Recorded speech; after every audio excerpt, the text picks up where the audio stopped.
Hey. Oh, all right. We're popping. Sosa's always got to say, hey, while we're starting, it's his show. So we just got to turn it right to him. NFL centric. Sosa, how are you? You put it in the works. Mini debut, sneak peek. This, like a little bit of practice. We don't call this practice. We talking about practice today. Yeah, practice. We talking about practice, not a game, just some practice. Um, I like you've seen over the last couple of days. I'm putting together Sunday morning quarterbacks. It's going to be a one of a kind Sunday morning experience when it comes to the NFL. You guys have heard me say that the NFL is by far my favorite sport and the sport I'm best at analyzing. I love to share information with people. I also like to get fans active. I also like to get people active in any sense or capacity.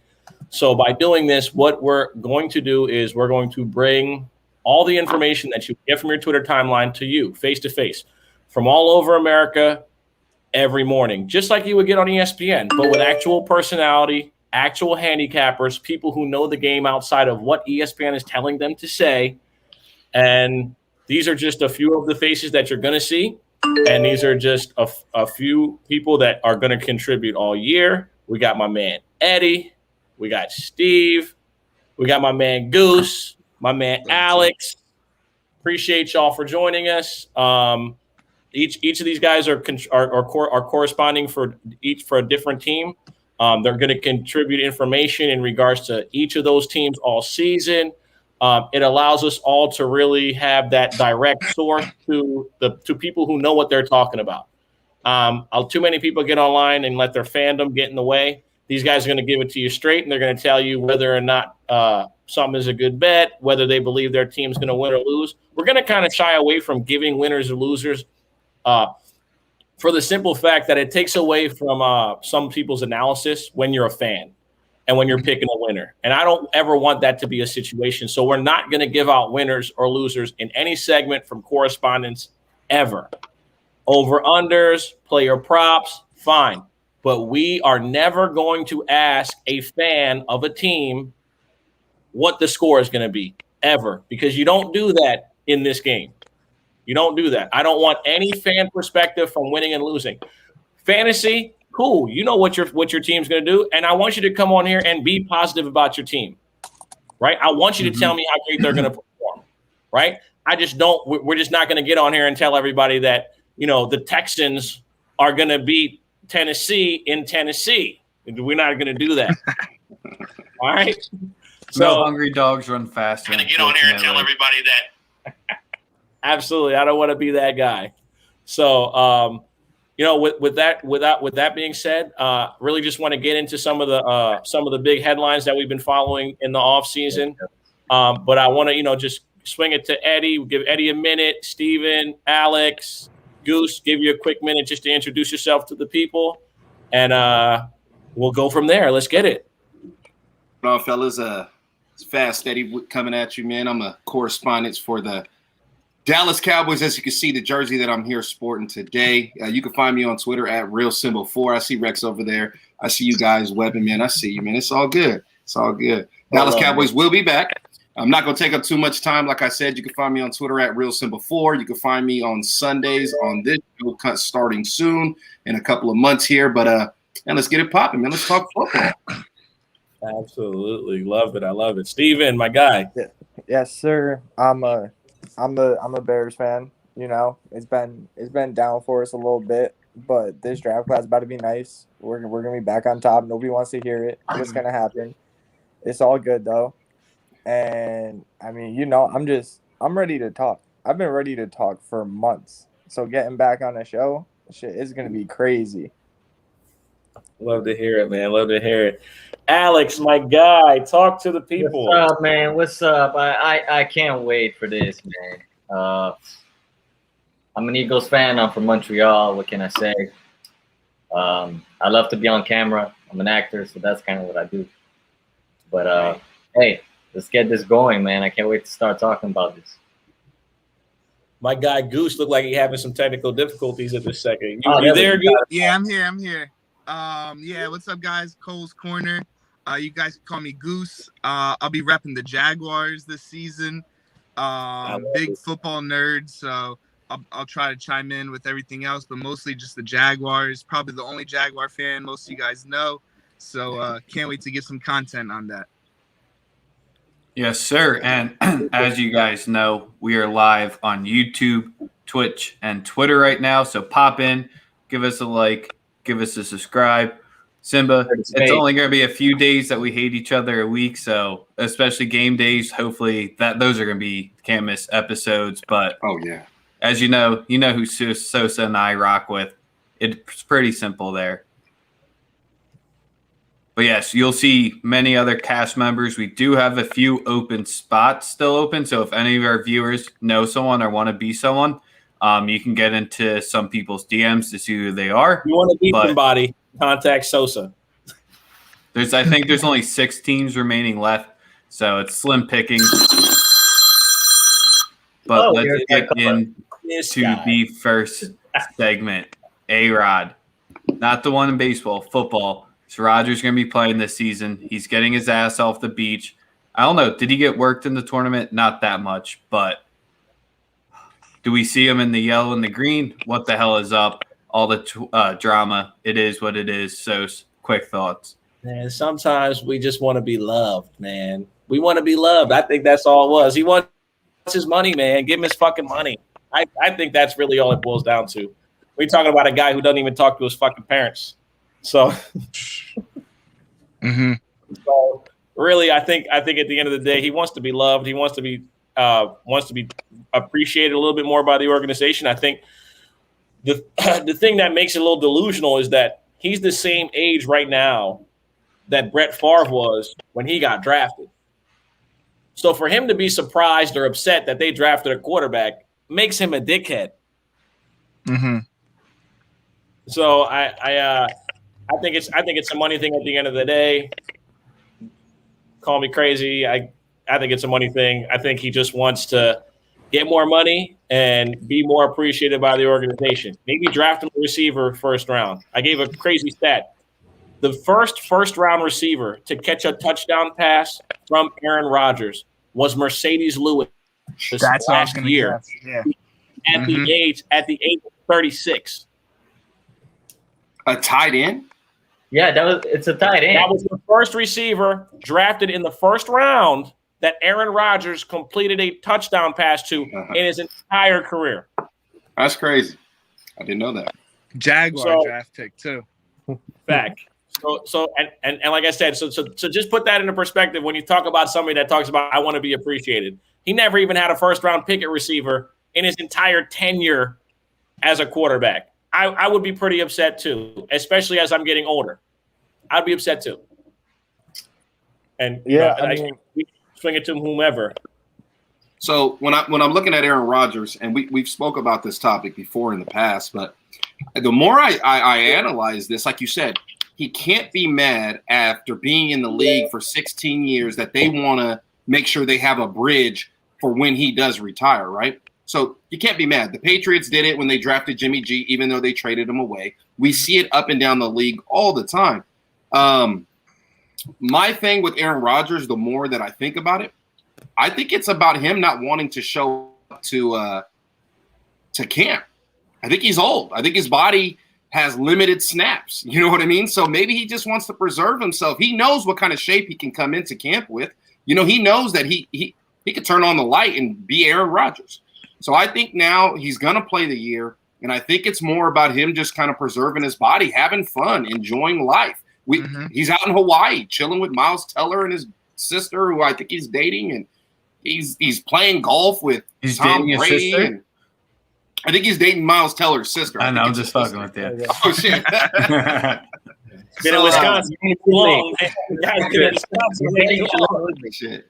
Hey, I'm super gullible. But yeah, I think it's more about that. I think it's more about him just kind of just, you know, take the off season off. He knows the offense. What does he need to be in there for? It's one word. It's one word. And Boz wrote it down there. It's respect, man. It's respect. You look at this guy's body of work in the last 10 years. The only thing he hasn't been able to win again is a Super Bowl, and I think it's what he wants. He wants the legacy that the Brady's got, and Manning's got. And yes, Jordan Love was a good pick, but who else did they draft after that to help him on offense? Mhm. And fourth down at the goal line, you don't give the ball to Aaron Rodgers for the win? It's like Marshawn Lynch. It's a reason why he doesn't need to Yeah. be there. Don't give them their moment. Mhm. Absolutely. It's hard with Aaron Rodgers. Like, I feel like we can all speculate, but like as Sosa said, he don't even speak to his own parents. Like, this dude's like wildly shot out. All of us can like speculate on it. I just think, yeah, he just marches to the beat of his own drum. I don't even know. I think he's got to play for the Packers. Like, they can't trade him because like you can't trade the reigning MVP. He's too good right now, even though he's 37. He's got another like 4 or 5 seasons in him. So if I'm the Packers, I'm playing hardball with it right now. Almost forcing my hand that he's got to play there or retire. Yeah, But- I mean, with Rodgers though, this seems like one of those things where they've been fucking him over so often. I think eventually he's gonna fight back. Like he's earned the money in his career already. How much more money does he really need? Like I think it's what you guys are saying. He wants to go somewhere where he's appreciated. I don't think he feels appreciated by the regular owners in Green Bay. I'm not talking about the fans. The fans obviously love him, but the people making the decisions, I don't think have that like. I think they're more business. I don't think they have the same like you've helped it, like you've been great to us for 16 years, so we're gonna reward you now at the end of your career. They're still thinking this is a football team. We want to win every year, whether you're here or not. That's not our problem. Absolutely. I got a quick question before we move on, just real quick about Aaron Rodgers. Is he going to have a resurgence after he leaves Green Bay, or will that be it for him? Are we going to see Tom Brady and not necessarily Super Bowl winner, but are we going to see him go somewhere else and be successful? Rodgers will, depends. Rodgers will never play for another team. So you think if he's gone, whether it's next year, this year, whatever, when he's gone, he's gone. All right. Man, listen. There's not a snowflake's chance in a house fire in Chicago that Green Bay ever lets him go anywhere. Mhm. He's if he does not play for them, he will play for no one. But Okay. how you stop him? What you mean? He's under contract, and if he retires, he's gonna have to pay them back about $40 million to play. He ain't going nowhere, bro. It ain't But he's on happening. Is he on the last year or the last 2 of his deal? There's no more guaranteed money. The team has they have another team option to pick up on him, I believe, that they can pick up. So he has zero leverage, none. Yeah. Mm-hmm. So But in 2 years, he has all the leverage and freedom he wants, though. yeah, but remember, if he does retire and doesn't play for them, he's going to have to give them back money. No, like he could just go sign as a free agent anywhere like Tom Yeah, did. then Favre And but listen, you don't think that they would make him like you don't think they'd pick up the option still? And then it becomes the same situation that you're in. It's going to be a 38-year-old Aaron Rodgers that the team's going to have to give up assets for to get. But we do live in a day and age where players, even though they don't have the leverage on the contract, they do have leverage more than they've ever had to force themselves True. somewhere. Deshaun Watson had a no trade clause, right?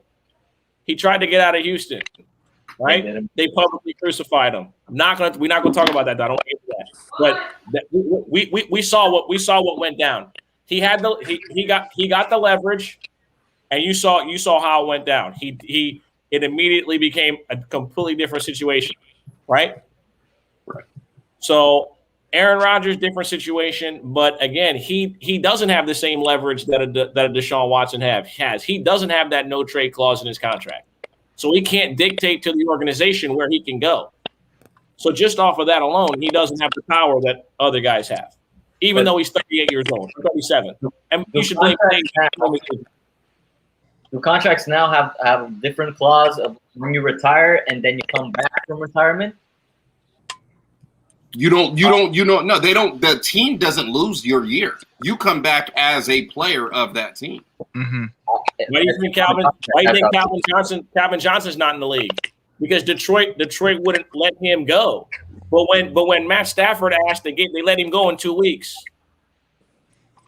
Just like remember Le'Veon Bell when he sat out for those games, they said if you sit out for 8 games or whatever it was, you lose your entire year. So not only do you lose the year, but the team that year remains on your contract. And the team doesn't lose the year, you lost the year. So what did he do? He ended up coming back for those few games, right? At the end of the year, just so he can keep that year of eligibility, so to speak. Absolutely. Okay, so I'm just thinking hypothetically here. Like, I know if he leaves Green Bay, he probably doesn't go anywhere else. But like, let's say he does. I think the way he has success is if he goes to a team like his hometown team or like your team. So like if he goes to San Francisco has the weapons for him to be great. If he goes to like a bum kind of like organization like the Jets, I don't think he'll be that good. They'll never go to Raiders, Broncos, Jets, Miami, all viable options. And don't listen. Do not, and Washington, do not take the Jets out of question, bro. Listen, the Jets have Robert Saleh, great football coach. He's gonna change the culture in New York very quickly. He's the best coach they've had since Rex Ryan. He's gonna change the culture there fast.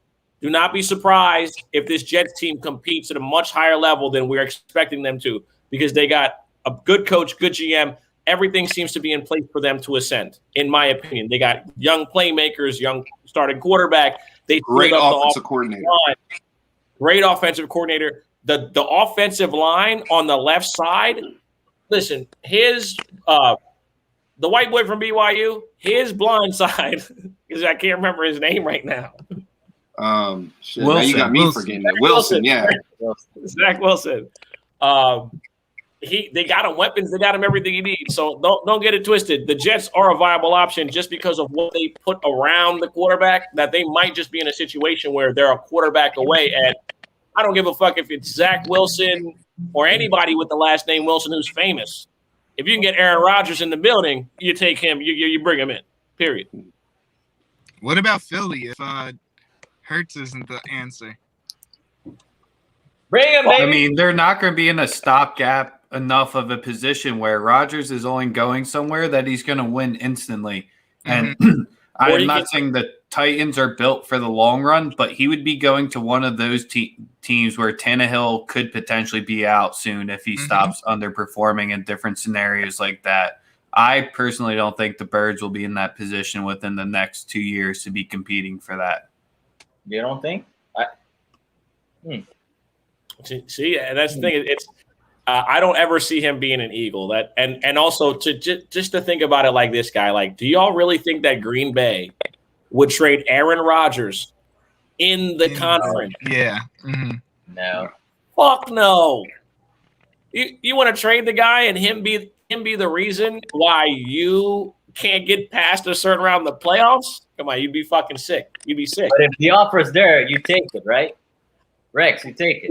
What's his worth though? Like what? Like dog. Like I mean, I'm going to take it, but what's he really going to? I mean, if he's going to bring another subpar contest, like, are you? No, I want 2 first-round picks. You giving up 3 first-round picks for him at 37?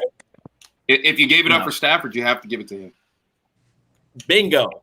Listen, do you realize how much the Rams really fucking hated Jared Goff? Bro, they gave up 3 picks and sprinkled his contract in like parsley. They're like, oh, you can have him too. He is a walking dumpster. Go ahead. I hate him QB. Like, I can't watch him play. It hurts. All right, I feel that, but let's get into another quarterback that was in the same draft class as Goff and them. I'll try to keep my biases out as much as possible. But let's make Eddie talk last and just like make him sit there with all his pent up energy. Just keep watch his face going higher and higher. Goose, you're not biased. Dak's a beast, bro. Dak Prescott is the truth, but that ankle injury was serious. Like, are we talking real football or fantasy? Because, like, I don't think I want to trust a dude coming off that serious ankle injury with, like, a top 6 quarterback draft spot or not top 6 overall, but, like, 6 quarterbacks selected for Dak. Talking about fantasy now. Well, like, yeah, fantasy works, but also, like, I think Dak's the real deal. I think he deserves to be one of the top 5 highest paid quarterbacks, but I'm leery on him this year because, like, you guys see how he comes back mentally. Is he going to be scared to get hit? Is he going to come back flawless? If he didn't have that injury, he's a star in this league. And then you got to take in that defense was so suspect last year. I know I'm going a little off subject, but No, you're good. You're good. is Dak really going to get them to a playoff level with that defense coming off the injury? That's just my question. And with what you just said, it all plays a part, bro. The performance of a quarterback's defense plays a part in how his team performs. That's huge. Like if his defense gets him 30 turnovers and 10 of them are in the red zone on the other side of the field, Life is good. It's so I'm glad you did mention that. Dak potentially doesn't get hurt if his defense isn't that fucking bad.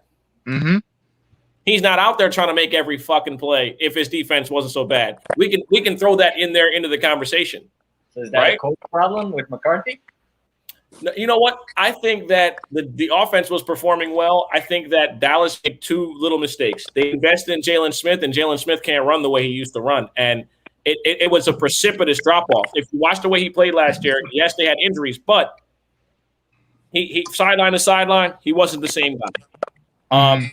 When it comes to Dak, everything you said, Goose, I agree with 100%. I believe he's a superstar in the league. I believe he understands the offense. He understands his weapons. He understands what he has. So it's not going to be an issue from the neck up. It's going to be 100% what you said. It's going to be, does he trust it? Does he play without fear? And does he play with that aggression that got him to that elite status prior to him getting hurt? So that I agree with everything you said. Steven. Yeah, with Dak, he's a very good regular season quarterback. He's looked like a pretty good postseason quarterback, but when Dallas still has major faults on their team, like last year it was the defense. I think we've seen the offensive line steadily start to like decrease a little bit since like Zeke's rookie year. And if they didn't really take time to fix that line again, I think it's going to make it that much more dangerous when I'm coming back from an injury. Because if you have to come back for an injury and you're running for your life every game, you're never going to be able to get comfortable again just sitting in the pocket trying to get used to your leg now that it's been surgically repaired. So it's a wait and see thing for him. I feel like if he gets through this year and he's average and he doesn't make a big jump back up next year, I think this contract's going to look like a disaster. But if he gets it back, then he has the talent that he's worth it. Can I talk now? Yeah. Is it my turn? You're out of timeout. All right, It's there we go. It's your show, Eddie. It's all I your show. even muted my mic just so I could. We're last. We're last. We don't. Okay. Okay. All right. But do you want to go, Rex? No, it's you. I'll It's all you. I'll wait. Okay. No, you have to All go before you, us. Eddie, it's all Okay. you, brother. So the doctors have cleared Dak. That's the number one thing we need to understand, right? The doctors have all said that the break, even though it was horrendous looking, what it did do is it broke. And the only thing he's really going to have to worry about in his career moving forward is, one, the mental aspect of it all. Can he come back and play free of mind, right? Hey, I'm not going to. This ankle is whatever. It's solid, right? It healed right. The doctors cleared me. I'm good. I think that's the biggest part. But the ankle itself is fine. If anybody's ever broken a bone, The one thing you know that you have to worry about is the arthritis in that bone, right? That's the only thing you have to worry about going forward. So will Dak be a little bit more sore after a game than he usually is or after a practice? Probably.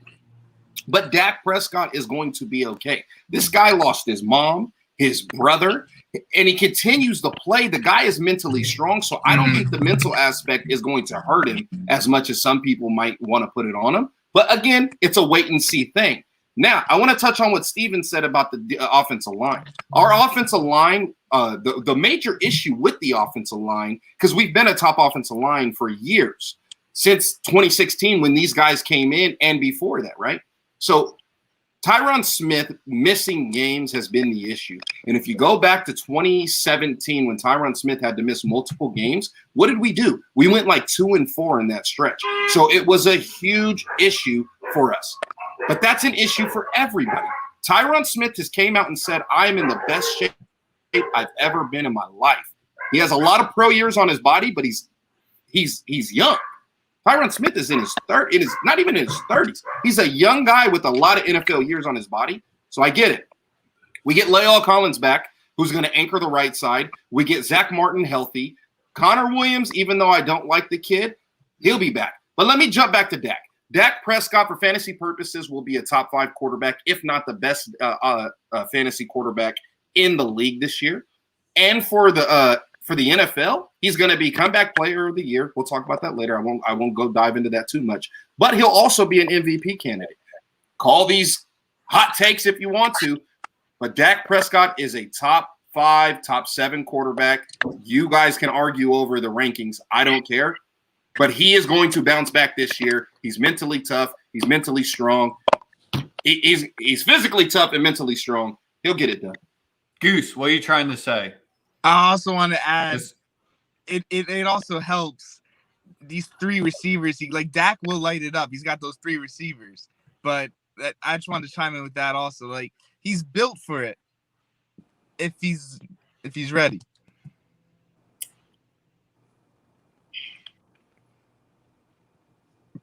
I don't think Sosa's realized that he's on mute yet. I tried to. I knew I was muted because I wanted to let Eddie, Eddie, I agree with you, bro. You're not going to get everything you said right there. I agree 100%. Listen, I'm cheering for Dak. I cheer for any black quarterback that just got a bag. I'm happy he got paid. He made his money. He secured his family for life. He's given himself generational wealth, and every generation past himself, he's given it. I love that more than anything because he plays a game where he's seen already that one play could end your your career. So for me, I love that. That's my number one thing. I'm happy for that. I'm happy he got his money. The team's loaded. I mean, the Cowboys are always fucking loaded. They're always arguably the most talented team in football. Wait, then why? If they're loaded, then why were they down 21 in half of the games to start the year last year? There we go. Because damn, Eddie, that's a tough one, bro. Like, see, I want to answer that. I'll answer the question. I want to just be like, the defense was ass chips, bro. Like, the defense was fucking trash. It don't mean they didn't have talent, but like, talent is one thing, right? Like, execution and X's and O's of getting it done is a whole different story. Okay, like the players still got to make plays, but the coaches have to put you in a position to be successful. That fucking defense was a dumpster fucking fire. They were horrendous. Then how were they loaded? You said they were loaded. Man, listen, you want me to? Don't make me start on your team now. Don't make. We're not talking about them. We're not talking about that. I'm just making sure. I was hearing about how Carson Wentz was going to have a bounce back season, MVP. All that bullshit. We're not talking about them. I just asked a simple question. I can answer that question real quick for you. Well, go ahead. I can answer it real quick. Okay, so 2 years before we got Mike Nolan, right?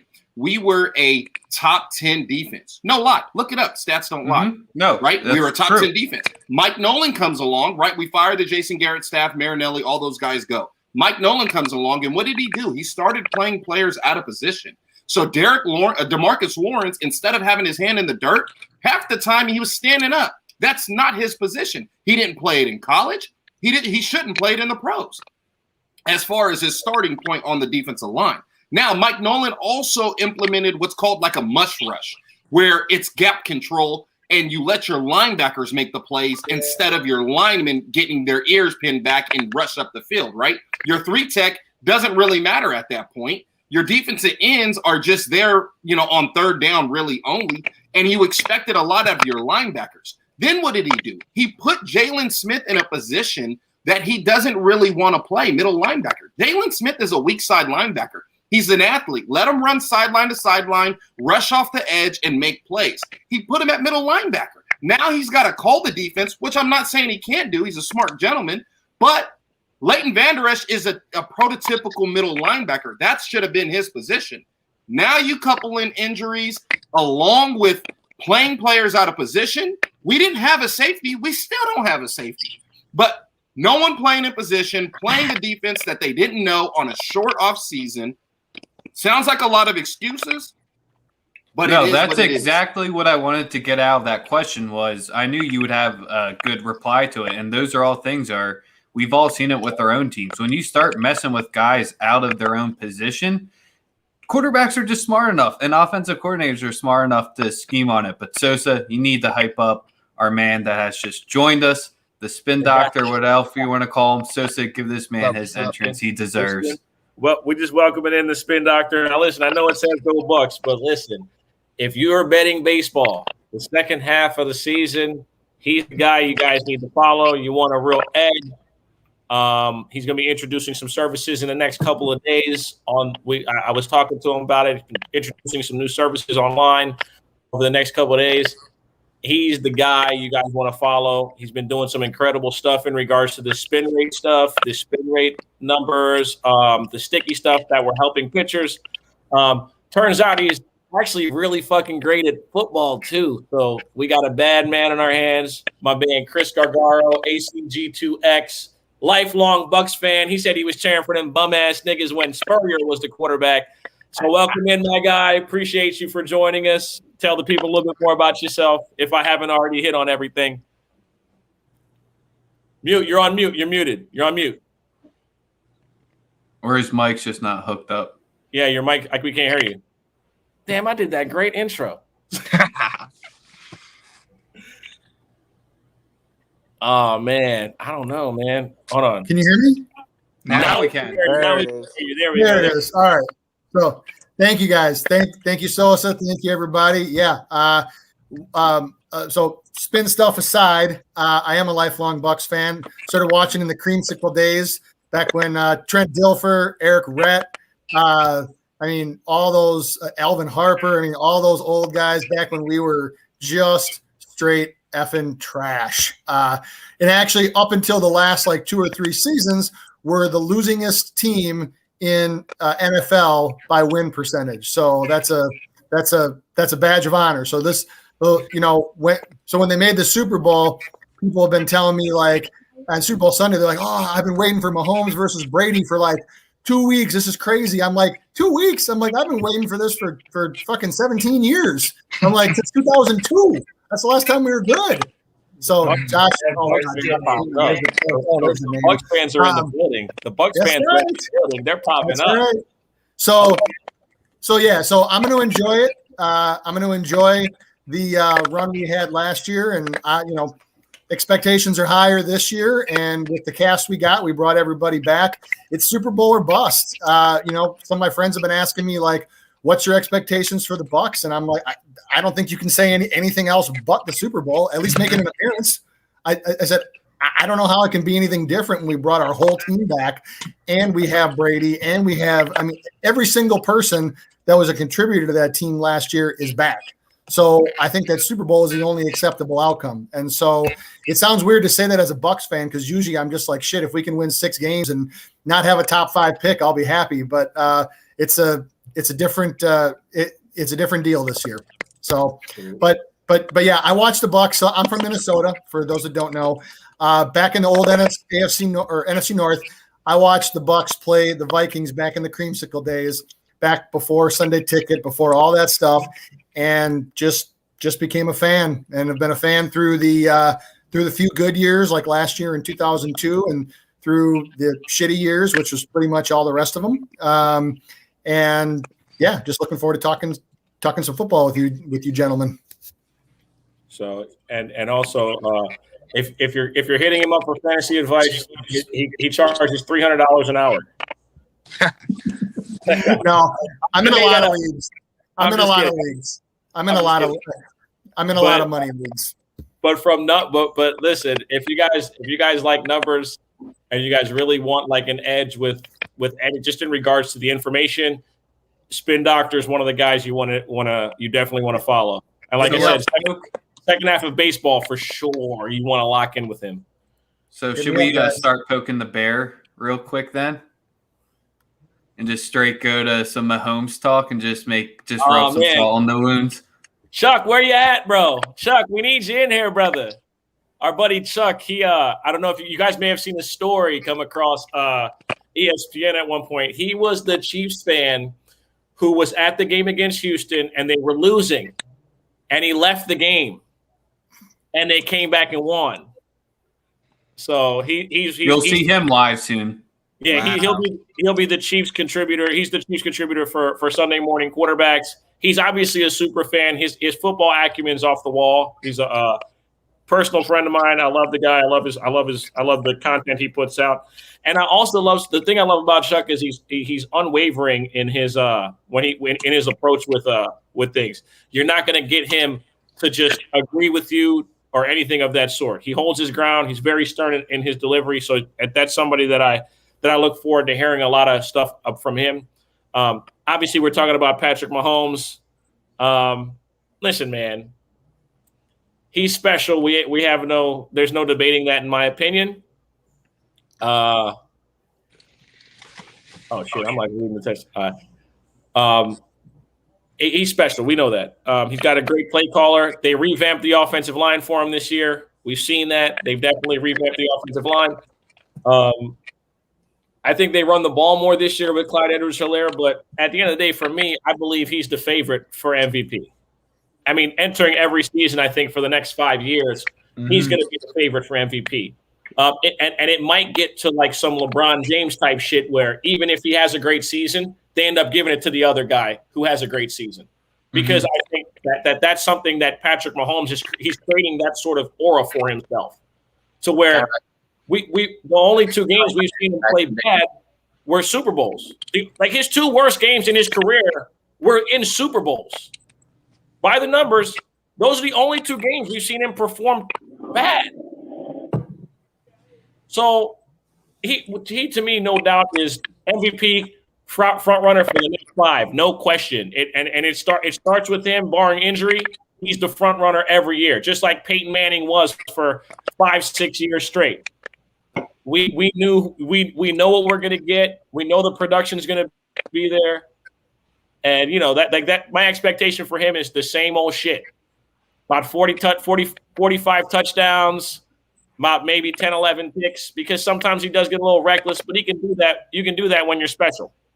But I expect that to be the norm from him, especially when you add another game to the schedule. Barring injury, he's going to put the numbers up. What's your line about special? I mean, listen, what do motherfuckers know about being special? Not a motherfucking thing. That's what I say in regards to Patrick Mahomes. He's different. He's not like everybody else, and they're going to make different rules for you when you're that good. So I'll let you guys share your thoughts on the alien that is the half black dude who sounds like a NASCAR driver that just happens to play quarterback. Y'all go for it. I just have to ask a question, and I say this, obviously as a Bucs fan, is that if it was time to pick a quarterback and you had your pick in a standard scoring league of every quarterback that's available, is there anybody that wouldn't take Patrick Mahomes? Because I know I sure as hell wouldn't. Absolutely not. Is there anyone that wouldn't? No. I mean, you can make a case for Lamar Jackson. Fantasy wise, Yeah, that's Fantasy wise, yep. You can make a case for Lamar Jackson fantasy wise because of the rushing.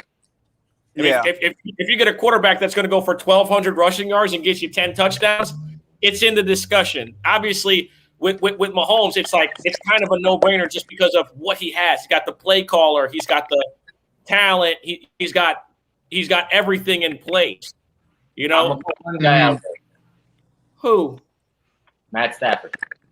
Shut up. Oh This my Should we god! remove him? What the God. fuck are you talking about? So, I'm sorry. Don't I say said that to I him. wasn't on mute. I wasn't on mute. remove him. Fuck. I can still read your lips. I'm very good at that. Nah, Stafford is not. Stafford's not going to be like that. It's Guys, either, Stafford will have an MVP season. Kyler Murray. Oh Jesus! Look at the schedule. Kyler Murray's too much. Look at the schedule early on already. That's a favorable schedule for the Rams. Can I just say one thing real quick? Listen, I love Sean McVay. Right? But like it's kind of like what's Sean McVay's like Mona Lisa as an artist? Kirk Cousins? Because if that's his Mona Lisa,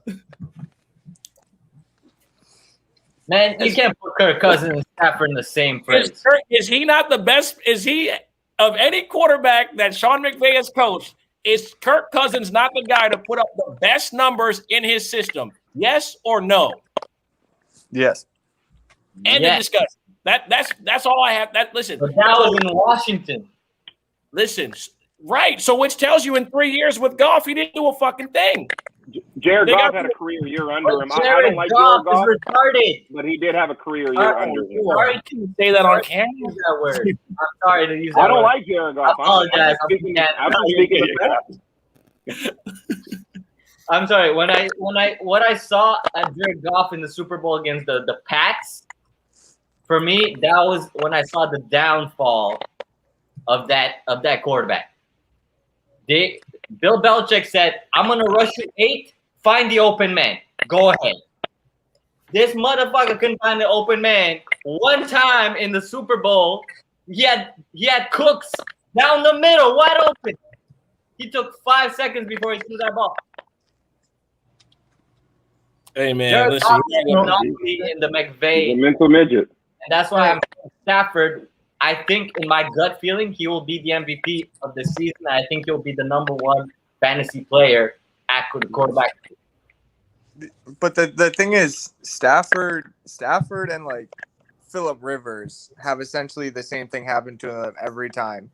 They could have great teams around them, but guess what? You're gonna see them down by 3 with less than 2 minutes to go, needing a drive down the field. Rivers never They do had it sometimes. his arm. Sorry, he never had Stafford's arm. Stafford's arm is a freaking bazooka. Rivers never had. I agree.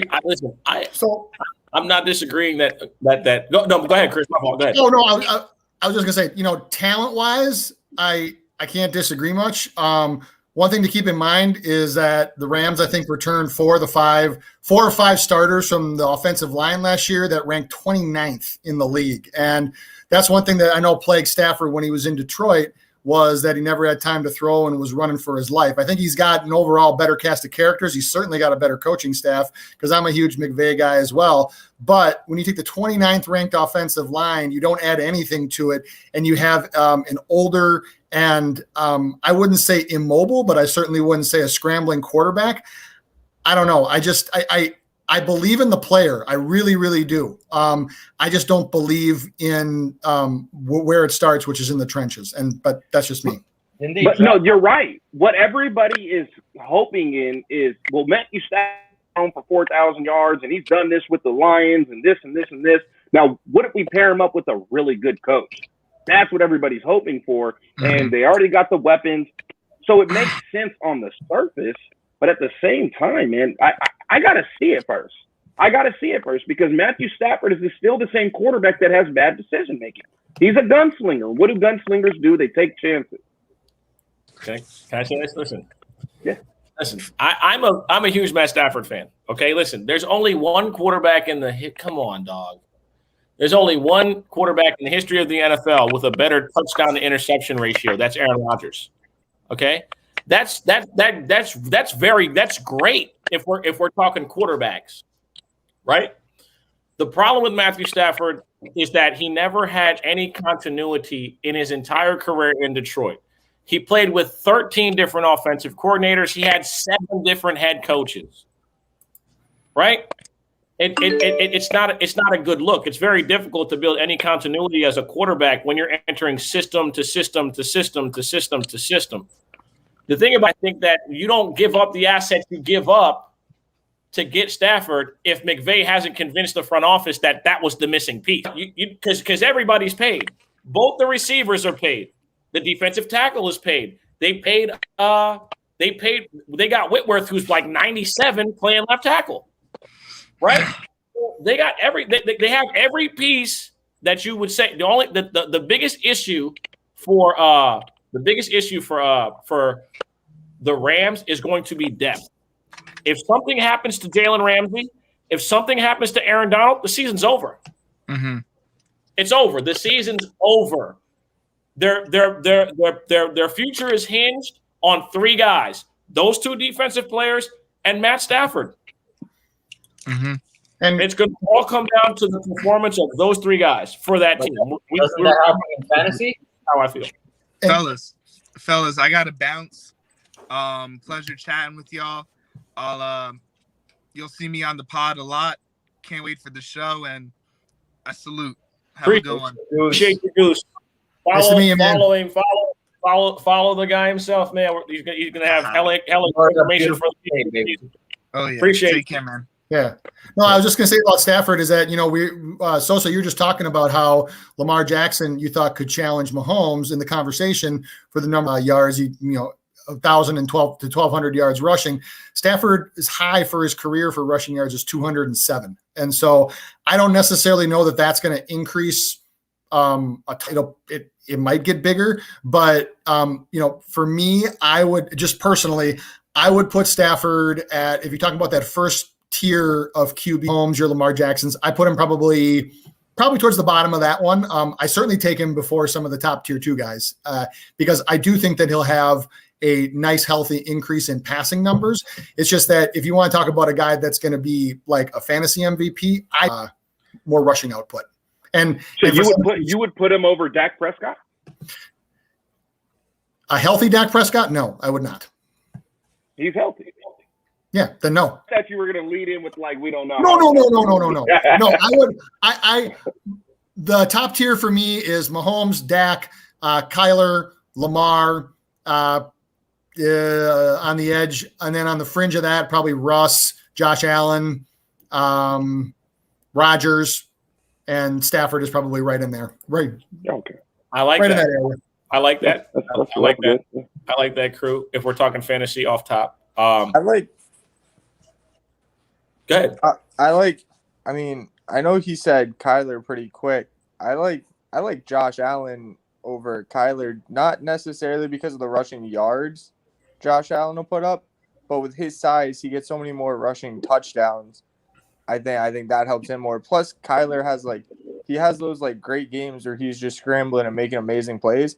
Then he young games. Until I see a full season of Kyler just being good, I don't want to put him in that first tier. Here's my take. Listen, you brought him up. You brought him up. I was never a believer in Josh Allen. All right. I was never a believer. I'm still not a believer in Josh Allen.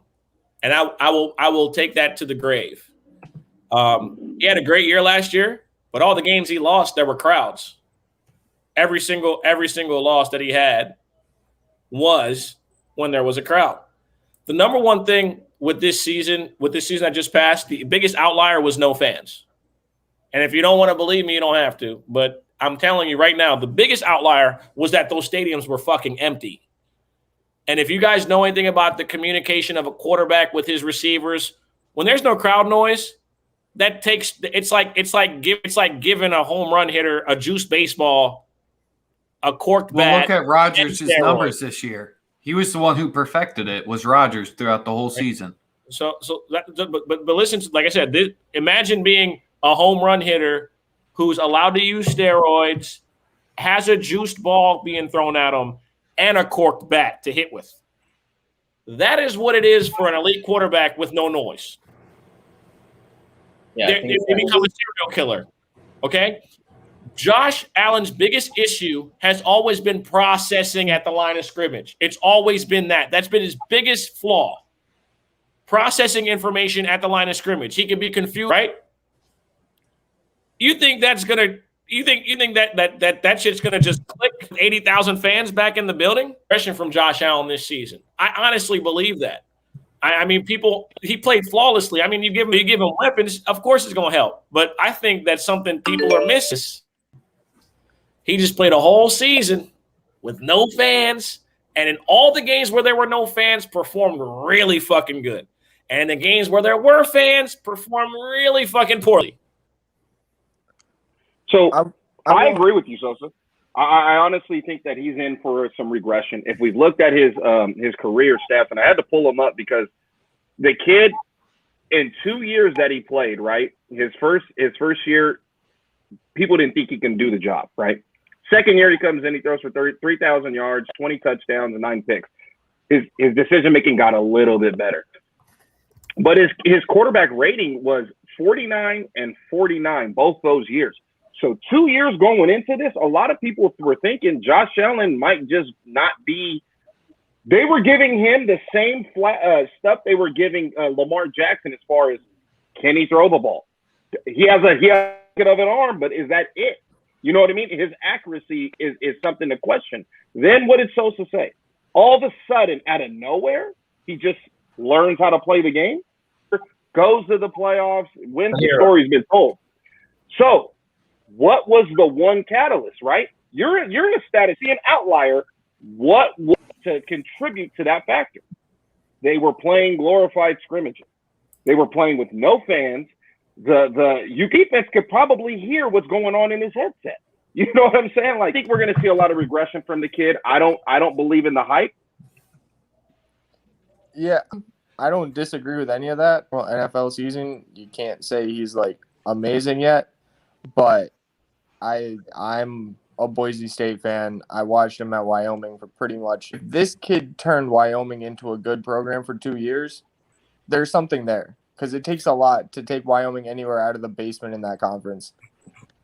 His record in those 2 years was I believe 15-11. Yeah, so that so I don't know. I don't know about him making them good per se, but 15-11 over 2 years is well no, but like look at everything else. Look at everything else they've done. When you're usually sitting out here at 3-9 and you get 2 seasons that combine to 15-11. You guys think you got some fucking like A-list celebrities there. He also got hurt the end of his career in the end of his career at Wyoming. His last he got hurt, so that didn't help. So, but I've never been a believer in Josh Allen, so that's why you'll see me quickly have all of his bad stats. You know what I mean? Like all of it lined up. He's just good for football. That's my biggest thing is we can question his abilities. We can do whatever it is. When the Bills are competitive and making the playoffs, it's just better for football. I love seeing that fan base be happy because they're probably – so when they get up and start going, taking a phone call on their stream. But go ahead, Chris. Oh, no, he bullshit takes. Like, who's got my money? Guy. He's like, who got my money? No, I got to give it up for watch them and all the crazy shit that they did. And, I respect loyal fan bases. And from a lot of stuff I've seen over the years, the Bills fan base is extremely loyal, extremely passionate. I mean, Now, I know I'm muted. I'm saying they're top 5 in maybe all of sports. Yep. Bills Mafia is one of the best fan bases in all of professional sports, bro. They're one of the best. If we're talking NFL fan bases, the fan base that travels the best, though, easily the Pittsburgh Steelers. Like there'll be Steeler fans at games that have nothing to do with the fucking Steelers. Like I was at the Cowboy game when Aaron Rodgers got the ball back with 1:30. There were fucking Steeler fans everywhere, and they weren't even fucking playing. Like they had terrible towels and everything, and I'm like, bro, like. They're not even, yeah, but the Steeler fans easily had ticket. They have the best fan violation if you go to a different game and relate to it whatsoever. In my book, that's a pure violation. Unless it's the London football game. The London football game, they can wear wherever they want, but everything else is a violation. Who's going 0-16? Did somebody just ask that? I don't think there's any player good enough to tank for in this draft. Like I don't think there's a good. I think what they're saying is that they're Lion fans because they went 0-16. Yeah, that's I think either that's what loyalty. they're saying. That might be stupidity, but we'll call it loyalty. We love you. Go. Bucks did it, and my guy's still a Bucks fan. That's right. That's right. They did. And then their number one pick was Bo Jackson, and he refused to play for him, so they didn't even get him. Damn. That's how You bad see we what were. Real quick, I know we're kind of going off on a tangent here, but Bo Jackson said he'd have 300 to 400 yards a game if he played it today. He ain't lying. I agree. He's not lying. What? Have you seen that guy on film or even like play any sport? Bro, have you No, seen he's saying yeah. defensive backs don't tackle, dog? They just try to run into you. Like, they don't even fucking wrap people up no more. They just try to they don't even try to tackle. Him and Barry Buffalo Sanders. the best. Him and Barry Sanders, man. Oh, just so beautiful. It's so Favorite- pretty to watch them run. Favorite running back of all time, easily. Oh, easily. Barry was a Easily. bad motherfucker. All right, I'm a little last biased, man. segment. How we I like wrapping that. this up? We're about at an hour already. What do we want to do, fellas? I mean, we could talk about whatever final topics you want. Like I said, this is just practice, man. I'm just trying to get people more ingratiated with what we're doing and how we're doing it. And yeah, I think this went great. I it's kind really of sorry. Yeah, I think No, you're we're good too. Yo, I think a good way to end it would be just to talk about these rookie quarterbacks, because this was another one with like a bunch of rookie quarterbacks that people think could start. I'm with that. I'm at the top of the list for that one. I'm with that 100%. My quarterback is black. My Lambo is blue, and I'll be goddamned as soon as Jimmy G is fucking gone. I'll be so fucking happy. Nothing will make me happier than seeing Jimmy G not playing for my team. Take Yeah. everyone Three quarterbacks. Yo, I'm excited. I need Trey Lance to start week 1. I So- think Dude, I Will believe he? right. Will he? He better. I think in training camp it's gonna really come down to it, and I Steve? think it might show up. I ain't mean to cut you off though, Steven. Say what you were saying. My fault, my boy. I have a very weird suspicion that that Zach Wilson is going to end up being a lot like Mitch Trubisky. I mean, look at, you can see some comparisons there. There's He some played- hate in those words. He had so the thing is how BYU a pretty good. He had one good season. He goes to a franchise that doesn't have a ton of good quarterbacks. It's probably my own hate because of what we saw with Mitchell Trubisky, but I don't trust a lot of quarterbacks that only have 12 games as like a college quarterback where they're like the real starter, and then teams are just like, nah, I agree with you. I'd like to see more games under his belt. Same excuse can go for, or same argument can go. PTSD. Same argument can go. Probably at this point, yeah. We Same haven't had a good argument can go quarterback since towards, like 1985, of course.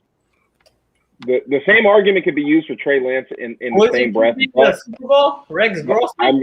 Mitchell Well, I'm- Trubisky fucking sucks. I'm sorry. No, Rex Grossman No, was no, not it's- even good either. We have not had a good No, quarterback. no, that's what I'm since the saying. World Series. You guys made the Super Bowl, but you had Rex Grossman. Won it with like Jim McMahon. With We a have great not had a defense. good quarterback. What was you saying, Eddie? My fault. I keep cutting y'all off. My Trubisky bad. sucks. He doesn't have the talent that Wilson has. So I will agree that the lack of games is a little startling, but I'm a huge fan in the offensive coordinator that's on the Jets. I'm a huge fan of the kid. I think he's going to be really good. He learned under Kyle. Learned under Kyle, which is Kyle's probably outside of Andy Reid is probably one of the best offensive coordinators watch in general, period. I love watching the way their offense works. I love how they do looks the same. Andy Reid runs the same offense just out of shotgun. So, but I like the offensive coordinator. I think he's going to have a good I think he's going to have a lot of guys around him that are good. And the head coach is a defensive coordinator, but he's a leader of men. And I think he's going to be able to get this kid where he needs to be with the offensive coordinator, his quarterback coach. He's in a good spot. He's in a good spot to succeed. Okay, well, okay. Usually when you have this many quarterbacks taken in a first round, at least one of them ends up being a bust. So who do we think has the highest like bust potential? I gotta go with Mac Jones, 100%. Easily. Okay. Oh, yeah. Easily, Max. Okay, yeah. I Easily. almost forgot Mac Jones was even drafted in the first round because I could not. Easily. Man, wow. Before we do this, Steven, I know you're wearing the jersey. When's the last time an Ohio State quarterback was good in the NFL, though? Are we just That was a kidney punch, bro. Hey. Hold on, let me answer that for you, Steven. I got your back. I got your back on that one. I'm not gonna let Rex bully you like this, okay? Justin Fields is not a fucking Ohio State quarterback. He's a University of Georgia quarterback. Yes, sir. Yes, Yeah. sir. All right. That's exactly what I'm saying. So I'm not gonna let you do that. All right. And just like Joe Burrow ain't no fucking Ohio State back, he a LSU quarterback. All right. Yeah, those SEC I'm guys not are gonna just let different. you do that. Not to my boy Justin Fields. I fuck with Justin. Justin got fucked over by Kirby Smart.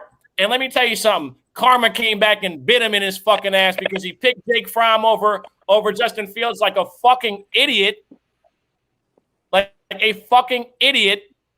Didn't win shit and doesn't have a fucking job now. Well, no, hold on. Kirby didn't get fired, did he? Kirby didn't get fired. He just can't. No, he he's just still there. Yeah. He just can't win the big one. And he just can't get because he's never had a quarterback that can do it. He's a fucking dummy. Listen, he picked Fromm over two guys that were better. Jacob Eason and Justin Fields were better than Fromm. Mhm. They were both more talented. Right. I get that point, but that doesn't mean Fields is going to be good in the NFL. I have no doubts that he'll be good in the NFL because Rex, are you saying just? Oh, so go ahead. My bad. from an athlete standpoint, he checks every box. Recruited, he's extremely intelligent, comes from an extremely athletic family, extremely intelligent family. His sister played softball at University of Georgia, plays there now. Actually, he is going to be good in the NFL. I have no doubts in my mind. When you're breaking records that were set by and all these guys that played at Ohio State also, it's not like they went to Ohio State and played 30 games. We didn't get a 30-game sample. We got 1.5. So you don't know what to take of that. But if you're talking about just the physical ability, Justin Fields checks every box. If we're talking about intelligence, he checks that box. If we're talking about processing, he checks that box. Now it's about position to be successful. And I don't think there's anything that he's missing from a talent standpoint. But that's going to be the problem. Is he in the right position to succeed with the people around him right now? Yes, I think he is. He got a number one receiver. He's got multiple tight ends. I like the kid Mooney. I think Mooney could be good. Yeah, I love Robinson. I love Cole Kemet. I like the offensive line. Montgomery is very underrated. You guys can say whatever you want about the guy. He performed really well. The offense is actually what carried the team towards the end of the year. The defense was non-existent for about the last 5 weeks. Injury killed the defense. Yeah, David Montgomery he's a guy who when you watch him for a game, you never see him make those plays where you're like, oh my God, this guy's a star. But then you look at his stats at the end of the game. He's got like 20 rushes, 100 yards, probably a touchdown. And you're like, okay. Go watch his Iowa State film. You'll see why he's an all-star real quick. Oh, Yeah, yeah, I remember that. Yeah. Like He's dynamic. football player, you know. But, So I'll just go on record then, I guess, because all 5 of you are going to take Mac. I'll go on the limb and take. No, I wasn't going to Big take. Fields. Who are you taking, Eddie? Oh wait. So Wait. Like to succeed or to fail? To fail, right? Yeah, who like the biggest bust? That was the question yeah. of the biggest bust. Who you Mine- taking? mine would either be, or well, I guess the obvious answer should be Mac. But my next answer, I'm still say Zach Wilson. I just don't see it. I can't say that I can't pick Zach Wilson to be the guy simply because of 2 things. His head coach, Sal is going to be a great head coach. I wish we didn't leave. I wish we could have paid him head coach money to stay our defensive coordinator. That's how great of a head coach he's going to be. They shored up the offensive line that are 6'2", that can run 4.4s. The offensive line is the biggest thing. The left side refrigerators. Yep. Okay, Becton's a fucking beast. Becton and the dude with the hyphenated last name that they drafted at guard. they're going to be insane. So yeah, just that my thing is that I can't pick him to be the I can't say that he's gonna be a bust. I think if any of the guys I'm gonna pick, Mac Jones played with 7 first-round receivers in college. All right, you're not gonna have 7 first-round receivers to throw to in the NFL. Or well, I guess if we're making the argument of like schools that don't produce good quarterbacks, when was the last time you saw a quarterback come out of Alabama that was like nice? We haven't ever. Exactly. So Because they always got talent everywhere else. It's like I think Tua's going to be good. Mac Jones. I like Tua. Chris, you got any thoughts on Oh anything? no, and Sosa, you were talking about Vera Tucker for the Jets, right? Yes. Yeah. Yeah. Very, very light on his feet. Very versatile. Can move out in space. Not a mauler by any stretch, but if they have those big receivers, I think that'll allow him to move out in space just because of how agile and athletic their offensive line is. So, and Chris, I like what the Jets have done. I really do. They drafted. They're making good moves. So at left tackle, they have that. They have the tree, and then the guard's supposed to be the more athletic guy. That left side of their offensive line, if they're healthy, is the best in football.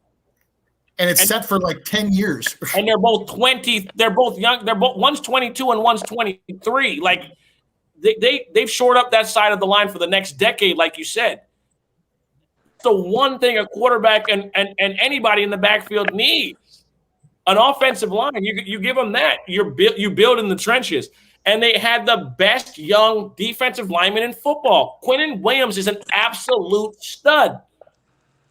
He put up crazy numbers on a terrible team. Like Quinnen Williams is going to be something crazy in the NFL. There's a reason why teams were offering first-round picks to the Jets in the offseason to get him, and they were like, absolutely not. He's that Aaron Donald, like he can take over a middle and make the guys on the outside. Actually, we're going to actually respect him this year again now. And actually, one of the signs sorry, go ahead. No, finish your thought, Chris, and then I'll go on record with no, I was just going to say one more thing about the Jets. I think one of their more underrated signings was Tevin Coleman in the offseason.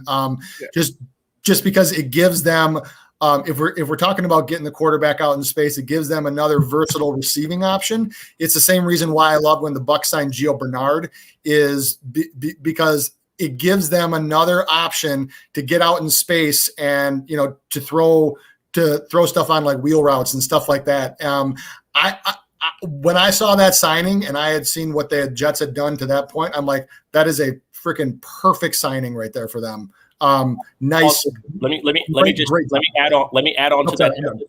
Tevin Coleman has played in that same offense his entire NFL career. He played in the same system in Atlanta. He played in the same system in San Francisco. We signed him because of Shanahan. He goes to the exact same system that he's literally played in one system his entire career. He's going to another team where it's a seamless fit. As soon as he walks into the running back room, he knows the offense better than anybody. Yep. He's literally played in one system the whole time in the entire NFL. So I agree. That signing was underrated and absolutely great for the Jets. Just to add on. Gio will be James White for Tom Brady coming this year. Real quick, I'm going to go on record, and I don't mean this in a sense that this guy is going to bust this year or he's going to bust coming years, but he is the worst situation for one reason and one reason only. Trevor Lawrence is in the worst situation because he has the worst offensive line out of every single one of those guys that you mentioned. And what can ruin a rookie quarterback faster than taking a lot of sacks his first year? He has a great skills position set. He's a great quarterback himself. So I'm not taking away from his skill set. I'm not taking away from what he can bring to the team. I am only saying that if their offensive line does not protect him correctly, will it hurt his psyche going forward? So my pick isn't a pick as far as he's going to bust down the road, but this year could be a really bad year for him if that offensive line doesn't protect him correctly. So this will be the only subject I ever agreed to with a Cowboys fan. But no, for real, because I wasn't gonna take Trevor Lawrence for Rookie of the Year, and I was gonna ask this question. I don't think if it's not Trevor Lawrence, and I don't think it's gonna be Trevor Lawrence as Rookie of the Year, I think it's either gonna be Justin Fields or Trey Lance. Trey Lance is in the best position. And whoever gets in the starting position first, I think will take Rookie of the Year. But I think, yes, Trevor Lawrence has a lot more of a mountain to climb where he is right now All right. because of the offensive line. So I don't know. I agree with that. Usually I would kind of agree with you guys with that. But my only difference with Trevor Lawrence is I feel like he's already kind of so polished as a passer. You can set up. I like ETN, and I love that ETN and Lawrence both went from Clemson right to Jacksonville. I think that helps him out in the backfield. But like means he makes quick reads. He does a good job of getting the ball out fast. He's super accurate. Like for some guys where it takes him a long time to find the open guy, it hurts you. Trevor Lawrence, I don't think it hurts him as much. He can process information quickly. Like I said, his skills are unrivaled from the guys in this draft class. He is the most like he can play right off the bat. Right, saying is this: it's very simple. An offensive line that's bad for him, and he's coming in with the worst coach out of all of the rookie quarterbacks right now. Only for the simple fact that this guy is never coached in the NFL ever. Trevor Lawrence is going to be a great quarterback. This year is going to be telling for him. And that's all I got to say. I know how you feel about him, Sos. I know how you feel. But if we're talking worst situation, Trey Lance is the best.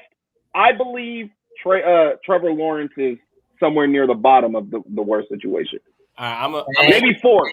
Mac Jones last. Hold on, listen. Look at Joe Burrow last year. Joe Burrow did his thing, but his offensive line let him down. I'm gonna humbly say that both of y'all are wrong. Humbly state that. Listen, Trevor Lawrence, the best quarterback prospect I've ever seen, bro. All right, like you can say whatever you want about offensive. Listen, bro, the offensive line is gonna be fine. The dude is the best quarterback prospect ever. Okay, listen, you can run any offense with him. You know how I know that? Because they ran any offense with him. He can play under center. He can play in the shotgun. He can play fucking read option if you want him. He can fucking run the triple option if he wanted at 6'6", 240. So all those things in that skill set give you the ability to be productive without having a great offensive line. All right? They're too deep at running back. They got a in between the tackles guy and Robinson. They got a dual threat in Etienne, right? You got DJ Shark, Laviska Shenault. They got a young tight end. The name evades me at the moment. They also made good moves on the offensive line. The offensive line is not as bad as I think you guys are giving it. Like people were talking about the Bengals offensive line. Listen, the Bengals offensive line was terrible in the middle. The tackles were pretty good. And also one of their tackles got hurt. They needed to address the guard position because that's where they were getting murdered in the middle of the line, right? Now, I agree that Joe Burrow was put in a tough situation, but I'm gonna be honest with you, bro. I believe that Trevor Lawrence is exceptionally better than Joe Burrow, and I fuck with Joe. But when we're talking about just from a pure talent standpoint, bro, it's the best. This is the best we've ever seen. This kid is better than I gave him a better grade than Andrew Luck, and Andrew Luck was far and away the best quarterback prospect I'd ever seen when he came out of college. We're talking about a guy who's 6'5", 230, ran a 4.4, could make all the throws, and fucking went to Stanford. You don't really need to know anything else. He was smart as shit, right? I can't agree with you guys. I have Trevor Lawrence as my Rookie of the Year, and I have the Jacksonville Jaguars winning 9 or 10 games. I think also another thing that you guys are discounting is that this season draft, right, the players that were drafted, that was the final recruiting class of players that Urban Meyer analyzed at Ohio State. So if anybody knew who to draft, it was him. If you're going to give a team where the average age is 24 and a half years old, I would like a guy from college. I would prefer that because those younger guys are going to listen, it's the exact same template that the Seattle Seahawks took. All right. They got an older guy because Carroll was older, right, at the time. He's the oldest coach in the NFL. People forget that. Pete Carroll's easily the oldest coach in the league. Head coach. They let him build it his way. He's a great coach, but he also failed like a motherfucker in New York when he first got a shot, right? He failed twice. He failed twice in the NFL with New England and with the Jets. Mm-hmm. And then he went to college, figured it out, and then when he got the job in Seattle, they let him do it his way. That's the thing. I think they've given Urban Meyer the ability to do it his way, and I think that the talent's in place. Another thing is that we talk about bust a lot when it comes to quarterbacks. Quarterbacks have actually panned out in the first round over the last 5 years more than we've ever seen. That's true. So that's something that I think people listen. If you're drafted in the first round, you're going to pan out more times than you're not now. Why? Because offenses are becoming a little more. They're becoming a little more. I wouldn't say vanilla, but more plug and play, if that makes sense. Because these offenses aren't as diverse or dynamic as they're once thought to be, right? Because we got better athletes playing quarterback, and when you have better athletes playing quarterback, the reliance on being a super productive passer isn't there. But this is why Eddie's not saying he's a bust, and I'm not saying he's no. a bust, I never once said that. I said it's like he is the quarterback that was picked to be in the toughest position too, because Urban, like you said, Urban Meyer knows his college for the last 10 years, right? He said, "This is my best chance at succeeding right now." Out the gate, off the porch, right off the porch, bro. But look, you can write this down: 4,200 yards passing. 36 touchdowns. I'm going to go 14 picks. 36 touchdowns? Listen, if Justin Herbert can if Justin Herbert can get me fucking 30, Trevor Lawrence can get me 36, especially with an extra game. All right. Okay. Listen, I fuck with Herbert, right? But no one's going to tell me that Herbert's more talented than Trevor Lawrence. No way. No fucking way. He's not. And I love Herbert. But listen, and I say this every year, football's the only sport, bro, where you could suck 1 year and be in the Super Bowl the next. Trust me, I'm a Niners fan. We went 2-14, drafted second, went to the Super Bowl 8 months later. Yeah, it's a lot of parity in the league, but right. So do not be surprised if this Jacksonville Jaguars team wins 10 games. I'm dead fucking serious when I say that. Not with the defense that was almost dead last year. That's all I got to say. Right. Listen, do not be surprised if this Jacksonville Jaguars team win 10 games. This is something that's crazy too. Think about this. Jacksonville got blown out 5 times. They were in a bunch of close games with fucking Gardner Minshew as their quarterback. Hey, do not sleep on my guy, bro. Do not sleep on my guy. No, nobody's sleeping on Trevor Lawrence. All I'm saying is worse. If you're ranking best and worst situations, Trey Lance is not better than Trevor Lawrence, but he's in the best situation. That's all I was saying.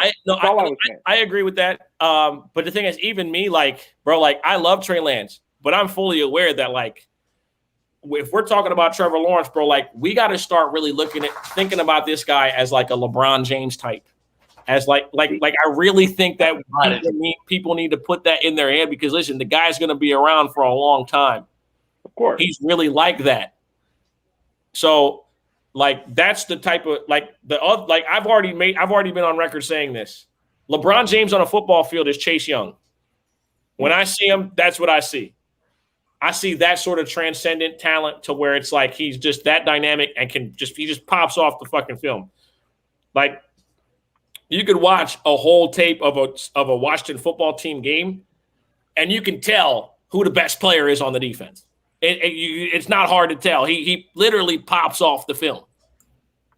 Right? I'd like to hear Steve and Gergara talk about this a little bit. Yeah, let's hear what y'all think. Am I tripping on the Lawrence talk, or am I getting ahead of myself with that? What y'all think? No, talent wise, talent talent-wise, I think he's just head and shoulders above almost any quarterback that we've seen being NFL ready for the last, I don't know how many years, maybe since Andrew Luck that got mentioned. I mean, he's just that good, that talented, that polished, that everything. Watching him at Clemson, I mean, it was like watching like a 5 to 7 year NFL vet play quarterback against these teams, and they played against some good competition. So, you know, I'm with Eddie about his situation. Is that I'm not a huge fan of it. So I probably go somewhere in between you guys. So I don't know if I go as high as 36 touchdowns. I probably go somewhere in the neighborhood of like 28 to 30. I think 30 is the tops for me, but you know, that's just me. If you're asking who my quarterback bust is, sometimes chalk picks win. So I got to go with the chalk pick with Mac Jones. Yeah, for sure. I'm not a huge fan of his skill set in general in the NFL. I am not a fan of his situation. I'm not a fan of the system that he came out of and Alabama's record of NFL quarterbacks. Like I said, every now and then, you know, I know that I've made kind of a little living here betting on some plus money K-prop unders, but sometimes the chalk wins. And this time for this one, I got to go with the chalk. Sorry. It's Mac for me. Yeah.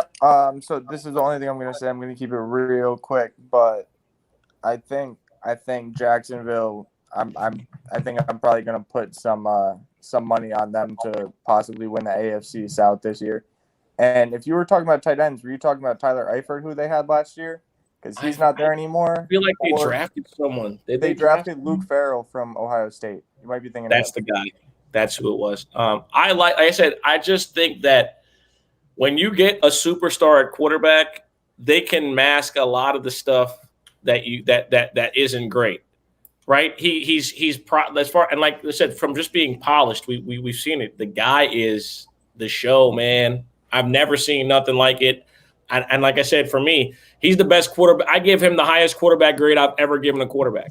I've never seen a guy be accurate from the pocket, outside the pocket, on the run, and then when the running back goes out, you just switch to a read option offense. Like that's fucking that's insane to even think.